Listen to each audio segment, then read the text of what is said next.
नमस्कार दोस्तों, मेरा नाम है सौरभ तिवारी और आप देख रहे हैं पंचायती ज्ञान। आशा करता हूं कि आप सभी लोग स्वस्थ होंगे।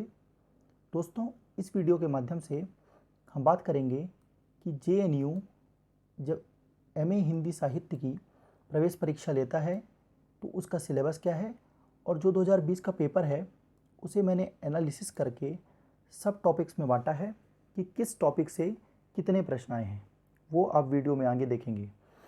दोस्तों, सबसे पहले हम बात करते हैं जेएनयू के सिलेबस की।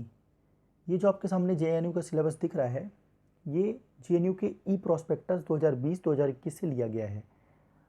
तो इसमें लिखा है हिंदी एचएनडीमी 210। ये जो एचएनडीमी 210 है दोस्तों, ये जेएनयू में एमए हिंदी का कोड है। इसके बाद आप सिलेबस में आएंगे तो लिखा है syllabus covers the courses prescribed in BA honours in various colleges universities all over the country. मतलब भारत के अंदर जिन कॉलेज और यूनिवर्सिटी में बीए और बीए ऑनर्स की पढ़ाई होती है, उसका जो सिलेबस है उससे कुछ भी पूछा जा सकता है। इसमें कुछ टॉपिक्स भी दिए गए हैं, जैसे कि पहला है हिस्ट्री ऑफ हिंदी लिटरेचर। इसका मतलब होता है कि हिंदी साहित्य का इतिहास। ये यहाँ मैंने हिंदी में इसलिए लिख दिया है कि जो बच्चे इंग्लिश में थोड़ा कमज़ोर हैं वो यहाँ से उसका स्क्रीनशॉट ले लेंगे तो उनको मदद मिल जाएगी बाद में, यदि उन्हें कभी सिलेबस देखना होगा तो। दूसरा टॉपिक है major literary genres works movements and trends. इसका मतलब होता है प्रमुख साहित्यिक विधाएं, कार्य, आंदोलन और प्रवृत्तियाँ। मतलब हिंदी में जो प्रमुख साहित्यिक विधाएं हैं, जो कार्य हुए हैं, जो आंदोलन हुए हैं और जो प्रवृत्तियाँ हैं। प्रवृत्तियाँ मतलब जो वाद हैं, जैसे कि छायावाद, प्रगतिवाद, प्रयोगवाद, ये प्रवृत्तियाँ कहलाती हैं। तीसरा जो पॉइंट है वो है major writers and critics of Hindi literature. इसमें है हिंदी साहित्य के प्रमुख लेखक व आलोचक। इसमें आप देखेंगे कि जब आप हिंदी साहित्य की तैयारी करेंगे तो आपको बहुत सारे लेखक पढ़ने पड़ेंगे, बहुत सारे आलोचकों को पढ़ना पड़ेगा। जैसे कि मुख्य लेखक अगर आप देखेंगे तो बहुत सारे हैं। मुख्य लेखक में भी प्रेमचंद और जयशंकर प्रसाद, तो ये शुरुआती जब आप बचपन में पढ़ते हैं। जब आप जेएनयू के एंट्रेंस के एग्ज़ाम की तैयारी करेंगे तब आप बहुत सारे लेखकों को पढ़ेंगे। उसी प्रकार बहुत सारे आलोचकों को पढ़ेंगे, रामचंद्र शुक्ल, नामवर सिंह, हजारी प्रसाद द्विवेदी। इनके अलावा बहुत सारे ऐसे आलोचक हैं जिन्हें आपको पढ़ने का मौका मिलेगा। दोस्तों, मैंने 2020 का जो पेपर था उसका एनालिसिस किया है और उसे कुछ सब टॉपिक्स में बांटा है। आप यहाँ देख सकते हैं, जिनमें है रचनाएँ, रीजनिंग, कथन, पंक्तियाँ, पत्रिकाएँ, काव्यशास्त्र, पुरस्कार। ऐसे 10-11 टॉपिक में मैंने इन्हें बांटा है। सबसे पहले आप देखेंगे रचनाएँ। रचनाओं से इस बार 20 प्रश्न आए थे, जिसमें से 2-3 प्रश्न ऐसे भी हैं, जैसे एक सिमोन द बोवा का आया था कि उनकी एक रचना आई थी दी सेकेंड सेक्स। और भरतेश्वर बाहुबली रास किस साहित्य से है, तो जैन साहित्य से है। एक प्रश्न ये आया था। एक प्रश्न ये आया था कि पदावली की भाषा क्या है। तो मैंने ऐसे प्रश्न भी रचनाओं के अंतर्गत ही रखे हैं, क्योंकि ये सब रचना से रिलेटेड ही प्रश्न हैं। इसके बाद दोस्तों, ये एक नया टॉपिक कह सकते हैं, आप सब टॉपिक कह सकते हैं, जो इस बार आया। जो पिछले बार जब जेएनयू में सिलेबस चेंज हुआ, पैटर्न चेंज हुआ एग्ज़ाम का, तो ऐसा प्रश्न एक भी नहीं आया था। लेकिन इस साल इसके पूरे पूरे 19 प्रश्न आए। मतलब कि 19% पेपर का एआर मतलब कथन व तर्क वाले क्वेश्चन 19 प्रश्न आए। हालांकि ज़्यादातर जो प्रश्न थे वो जो हमारी बुक्स हैं, जैसे कि रामचंद्र शुक्ल की बुक्स हो गई, हजारी प्रसाद द्विवेदी की, इनसे रिलेटेड ही आए थे। लेकिन एक ये जो नया पैटर्न है इसमें जुड़ा है इस साल। उसके बाद दोस्तों, कथन से रिलेटेड 10 क्वेश्चन आए थे। ये ऐसे वाले कथन है, जैसे रामचंद्र शुक्ल ने तुलसीदास के बारे में क्या कहा, कबीरदास के बारे में क्या कहा। अज्ञे ने अपनी पुस्तक में कौन सा ऐसा कथन लिखा कि दृष्टि दृष्टा में का एक। ऐसे बहुत सारे कथन आए। इसके बाद दोस्तों हम देखते हैं पंक्तियाँ। पंक्तियों में 10 पंक्तियों से रिलेटेड भी प्रश्न आए, जैसे कि एक मीराबाई से रिलेटेड आया, एक बालकृष्ण शर्मा नवीन से, एक कमायनी से प्रश्न पूछा गया, और एक साकेत से प्रश्न पूछा गया, एक भारतेंदु हरिश्चंद्र का प्रश्न पूछा गया। तो ऐसे करके पंक्तियों से 10 प्रश्न आए। उसके बाद पत्रिकाएँ, 5 पत्रिकाओं पर आधारित प्रश्न पूछे गए। मैंने ब्रैकेट में एक इसलिए लिखा है क्योंकि एक प्रश्न पर जनरल मार्किंग हुई है, क्योंकि एक प्रश्न गलत था, हंस पत्रिका वाला।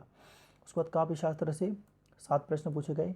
ये 5+2, ये 5+2 इसलिए लिखा है क्योंकि जो 5 प्रश्न थे वो भारतीय काव्य शास्त्र से थे, और जो 2 प्रश्न थे वो पाश्चात्य काव्य शास्त्र से थे। इसके बाद दोस्तों पुरस्कार पे आधारित 4 प्रश्न पूछे गए।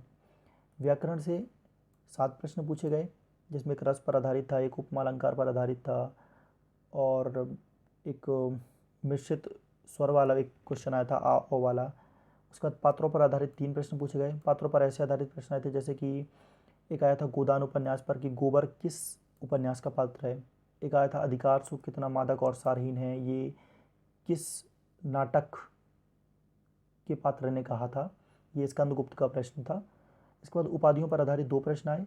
एक रामचंद्र शुक्ल का था कि रामचंद्र शुक्ल ने हिंदी का स्टील किसे कहा है, वो बालकृष्ण भट्ट को उपाधि कहें या हाँ उन्होंने एक नाम दिया था, उन्होंने एक उपाधि की ही तौर पर दिया था, हिंदी का स्टील उन्होंने कहा था बालकृष्ण भट्ट को। और दूसरा प्रश्न आया था कि एक भारतीय आत्मा किसे कहा जाता है, तो ये मक्खनलाल चतुर्वेदी को कहा जाता है। इसके बाद दोस्तों अन्य में मैंने 13 प्रश्न रखे हैं। ये ऐसे प्रश्न हैं जो इन 10 सब टॉपिक्स के अंदर नहीं आ पा रहे थे और ये सब अपने आप में एक ही हैं जो अलग अलग विधा से हैं। जैसे कहा कि उर्दू का अर्थ क्या होता है, एक आया प्रगतिशील लेखक संघ के जो द्वितीय अध्यक्ष थे वो कौन थे, और एक गोकुलनाथ किसके पुत्र थे, भट्ट केदार ने किसके गुण गाए हैं। तो ऐसे जो प्रश्न थे जो इन टॉपिक्स में नहीं आ पा रहे थे उन्हें मैंने अलग से अन्य में लिख दिया है। और ये सब ज़्यादातर जो प्रश्न वो सरल हैं, लेकिन एक प्रश्न जो था लेखक संघ वाला, जो द्वितीय अध्यक्ष कौन थे, वो थोड़ा टफ था, तो वो आपको देखना पड़ेगा।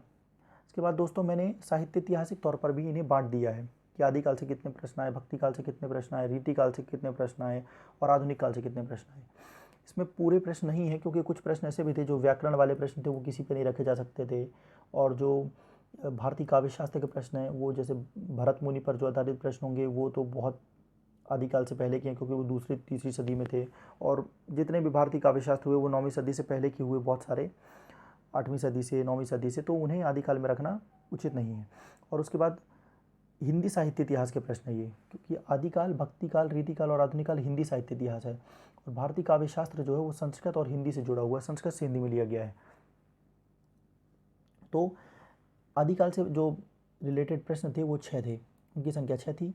भक्तिकाल से 11 थे। भक्तिकाल में मैंने वो वाले प्रश्न भी रखे हैं जैसे कि रामचंद्र शुक्ल ने कबीर के बारे में क्या कहा, रामचंद्र शुक्ल ने तुलसीदास के बारे में क्या कहा, क्योंकि जब आप रामचंद्र शुक्ल की पुस्तक पढ़ेंगे तो आप इन्हें भक्तिकाल में ही पढ़ेंगे कि जब आप तुलसीदास के बारे में पढ़ रहे होंगे तो रामचंद्र शुक्ल के ने क्या कथन कहा था वो आप पढ़ रहे होंगे, तो इसलिए मैंने इसे भक्तिकाल में रखा है। उसके बाद रीतिकाल पर आधारित 3 प्रश्न पूछे गए। आप देख सकते हैं इसका वेटेज बहुत कम है और इस बार नहीं, पिछली बार भी 2019 का जो पेपर था उसमें भी तीनों काल जो थे, आदिकाल, भक्तिकाल और रीतिकाल, इनका वेटेज कम ही था क्योंकि जेएनयू का जो पेपर होता है वो आधुनिक काल पे ज़्यादा फोकस करता है थोड़ा। आप देख सकते हैं कि 54 प्रश्न जो थे वो आधुनिक काल से पूछे गए, मतलब आप इसका वेटेज दे सकते हैं कि 54% जो प्रश्न थे वो आधुनिक काल से पूछे गए। इसके अलावा कितने प्रश्न ऐसे थे जो व्याकरण वगैरह से आए जो आपको अलग से पढ़ने पड़ेंगे, उसके अलावा 54 प्रश्न जो आधुनिक काल से आए थे। दोस्तों अगले वीडियो में हम पढ़ेंगे कि हमें जेएनयू की तैयारी कैसी करनी है, क्या स्ट्रेटजी रखनी है, कौन सी पुस्तक पढ़नी है। और आप हमारे टेलीग्राम चैनल से जुड़ जाइए, हम वहाँ साप्ताहिक टेस्ट करवाएंगे जिससे आपको थोड़ा बहुत मदद ज़रूर मिलेगी।